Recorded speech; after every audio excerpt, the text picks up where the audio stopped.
Well, new at 10, a Donovan, Alabama woman finds something out of the ordinary floating in her pond. That would launch her and her closest friends into a tearjerker of a mystery that spanned over 400 miles. Take a look.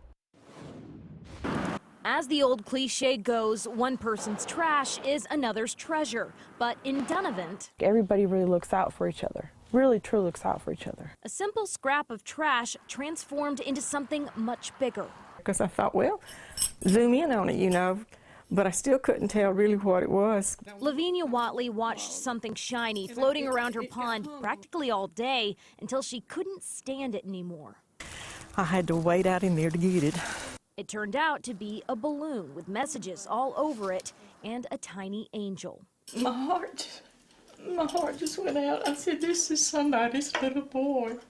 Cooper did not know where it came from, did not know how old the child was, but being a mother and a grandmother, Nana, I thought, this is just precious. And so I brought it back and I spread it outside to try to let it dry so I could spread it out more where I could read it.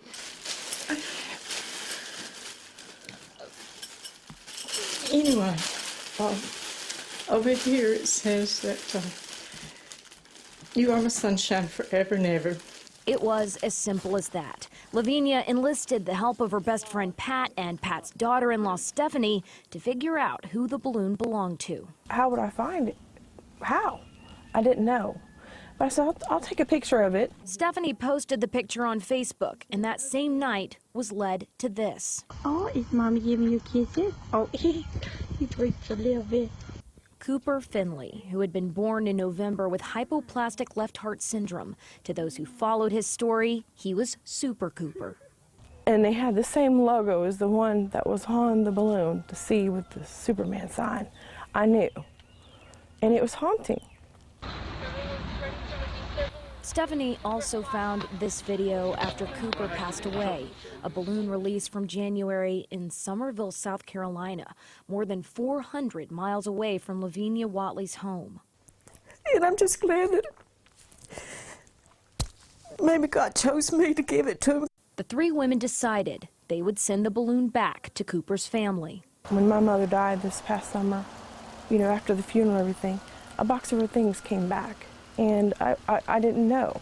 And I opened it, and it was like a fresh wound. It was like she had just died all over again. That's why when the box with the balloon arrives back to Cooper's family, it will be full of cards, drawings, encouragement, and love from three mothers in Alabama. It was not trash.